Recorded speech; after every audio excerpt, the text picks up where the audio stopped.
introductions believe. She looks like a 10. Who is she? Who is she? She's way out of my league. Time to say hello, last call.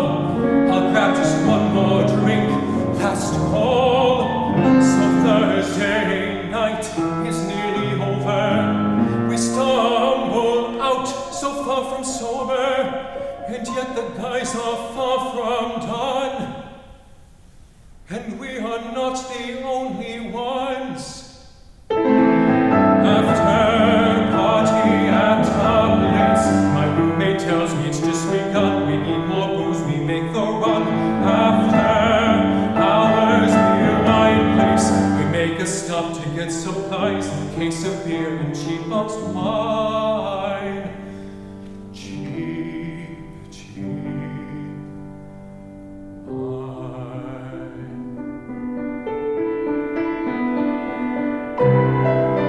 At our place, the night goes on. As long as alcohol keeps flowing, the lightweight drums are nodding off, while we just keep on going.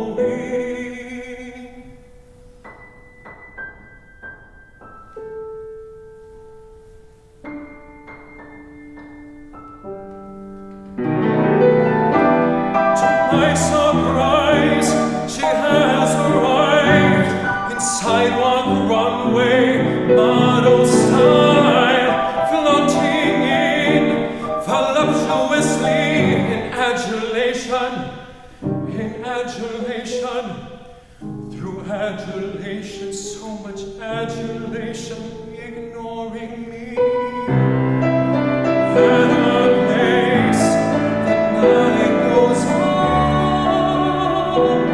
As long as alcohol keeps flowing, some still stay and linger on, while most of them are going. But she's still here, to my disbelief. I find my courage when I'm really drunk. I seek her out on the balcony. We smoke a cigarette. We smoke a cigarette. We smoke her menthol cigarettes, and finally we meet. But the night is done and nearing day. Well, not a drop of drinks left over, only those who've passed out stay.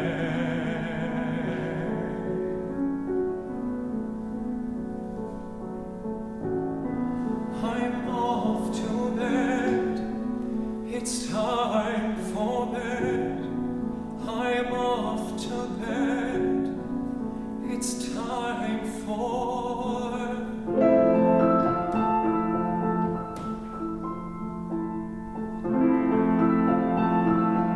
This must be a dream. There she's on my bed, waiting there for me. What a lovely dream.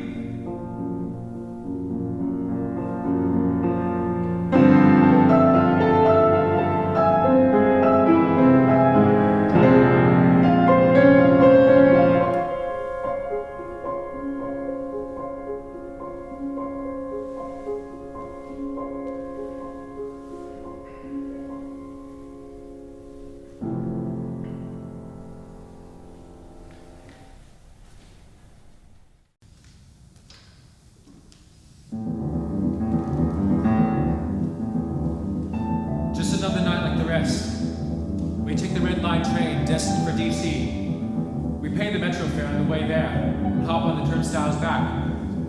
The cars are mostly meet by night. So we start drinking on the train. It's been weeks since I've actually enjoyed myself, though. But what else is there to do?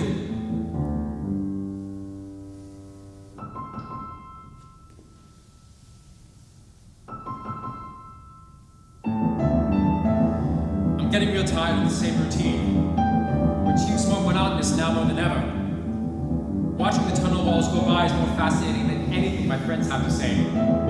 Just more drunk stories or whatever. I stared at my reflection in the window until a word from their conversation cuts through. Audrey.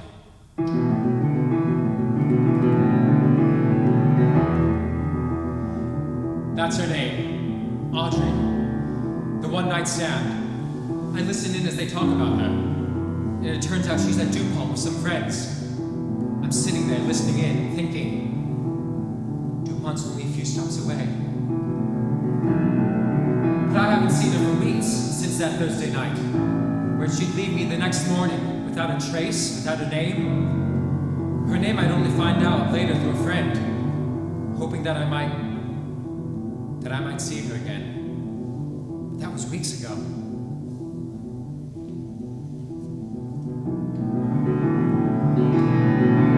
DuPont Circle is just another stop away, and reluctant to settle for another night at Adams Morgan, I convinced my friends to get off on the next one. DuPont Circle, here we come.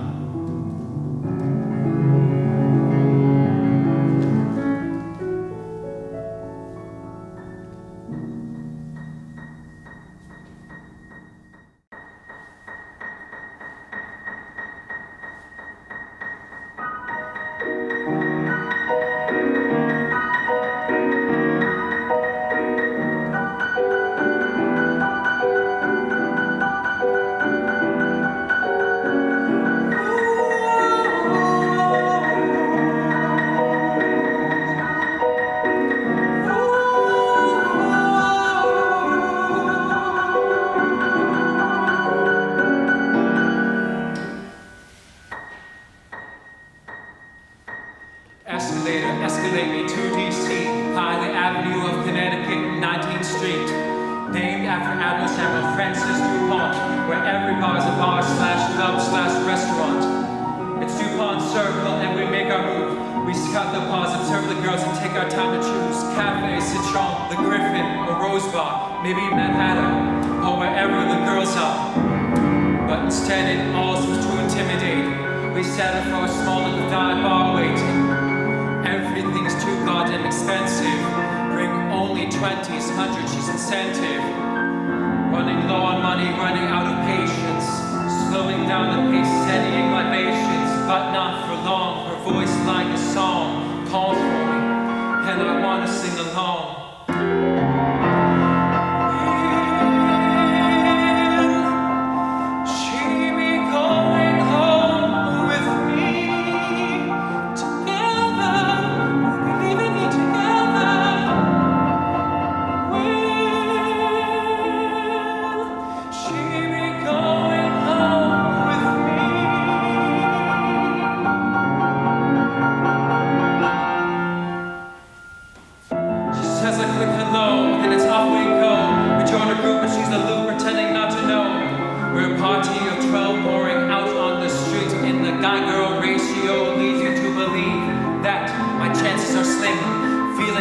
Place while she passes in the moment. With the guy on her side like ornaments. The nightlife's her playground. She plays it, she owns it. She's out there shining in her sequin dress, in her thigh-high lace long leg finesse. So pretty like cocktails and garnish, while I'm looking shitty like spilled drinks and tarnish. And so it's time for me to take my leave, for me to ditch the tease, close my tab please. As I'm about to stiff the tip, she checks my hip and says, I'll have whatever you're having.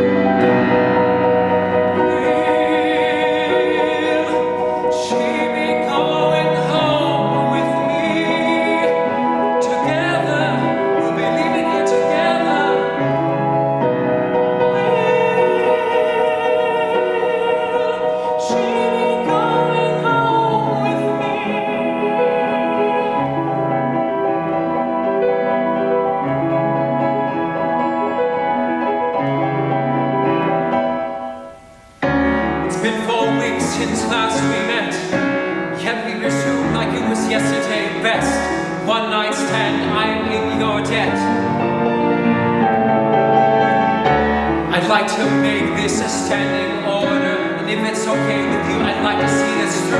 Let's lead together, enjoy the fling together.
Still fun and spontaneous, though no longer leading straight to sex.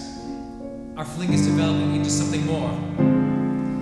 Not that sex is ever the goal, but there's an added stipulation now. Movie night. Tonight we watch Audrey's favorite movie, Pride and Prejudice. She talks me through it while I try to stay interested. Not that it was boring, but with a beautiful girl draped over your arm, it's hard to stay interested in anything else. She asked me to teach her one of the songs from the movie, and that she's always wanted to learn to play the piano. Perhaps another night. I finish my drink, and she sees that. She sees that my glass is empty, and she pours me another like medicine, a shot of straight vodka.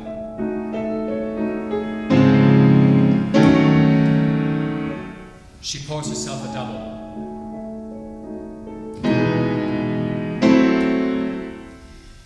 She outdrinks me and feeds me my shot so that she can pour us yet another.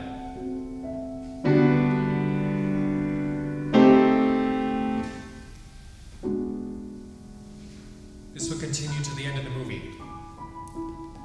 I think Mr. Darcy gets to go in the end. Audrey goes out on the balcony for a cigarette, which gives me time to stretch.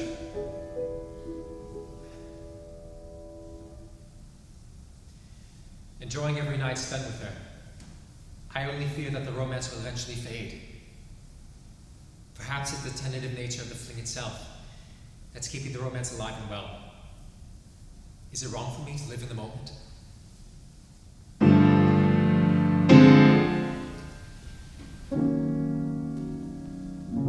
Outside, Audrey's crying profusely. I try to comfort her, but she tells me to leave her alone, that it'll pass. I persist, but she waves me away and repeats her plea in frustration. You want me to go? I say. I don't know what I want, she replies. Another drink? She says no.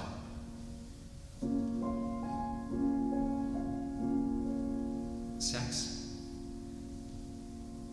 She throws the ashtray at me.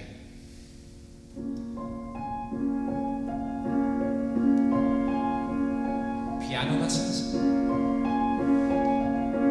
She laughs. Piano lessons it is.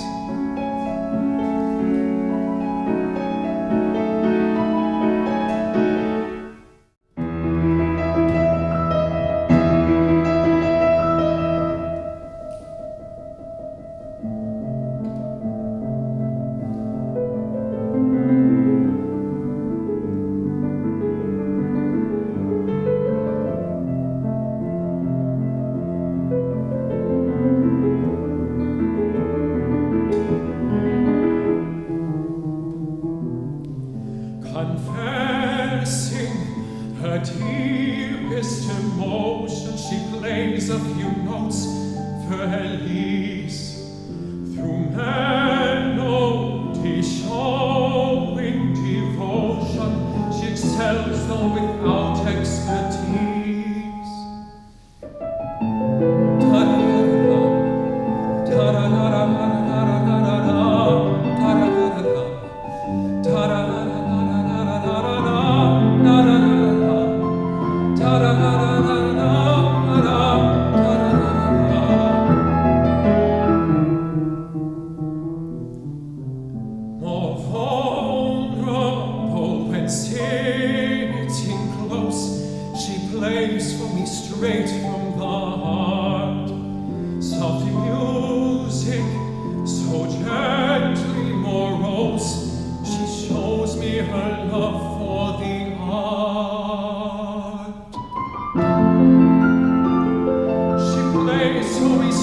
from the heart. She shows me her love for the art.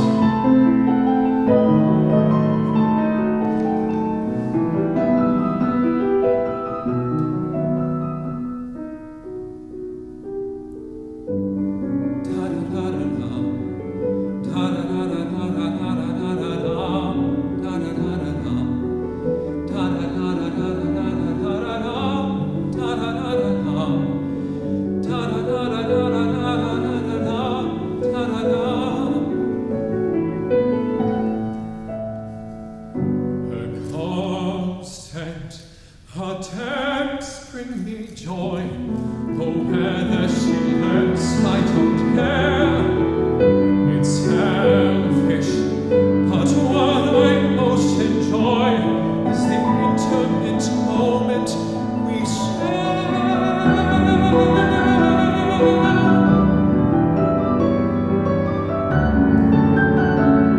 The intimate moment we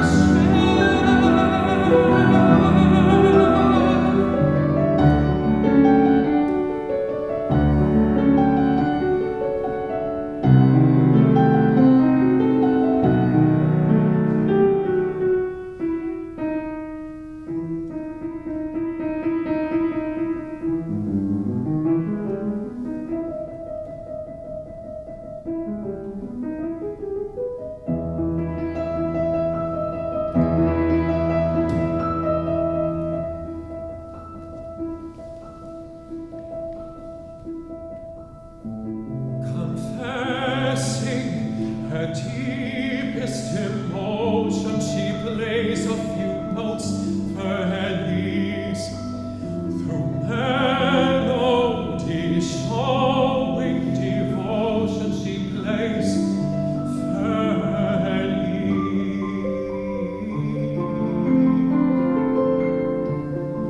Showing devotion, she plays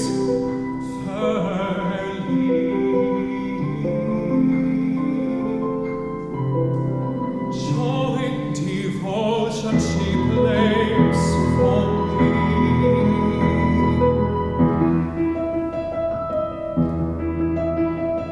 Her heart is a gem without opals.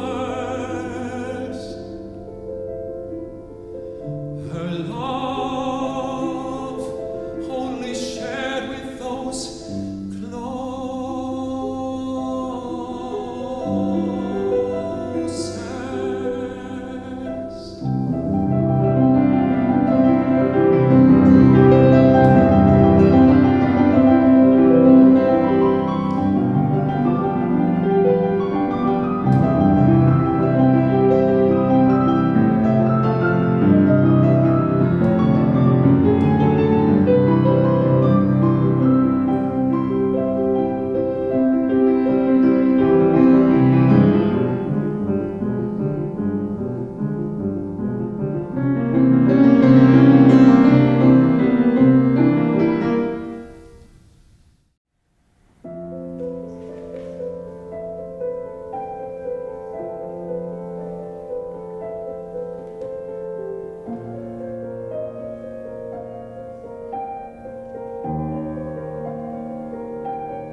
Her love explodes like fireworks, by night or vibrant and fair.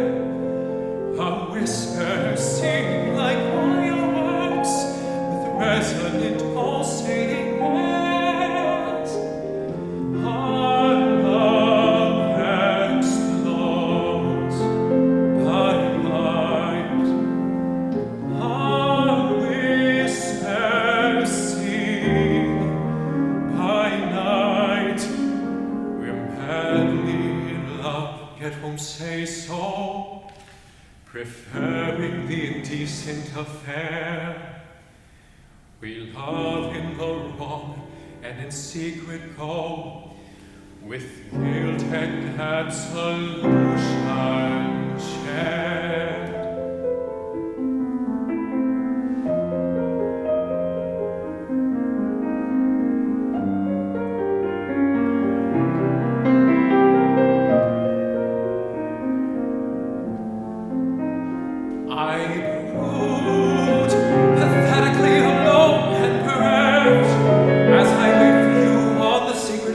balcony.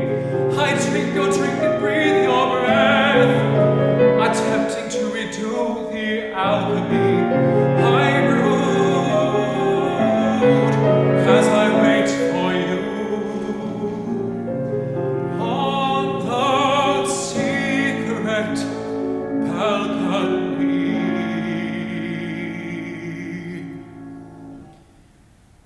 But you are my gate and key to this tryst, where I left my heart, our world of bliss.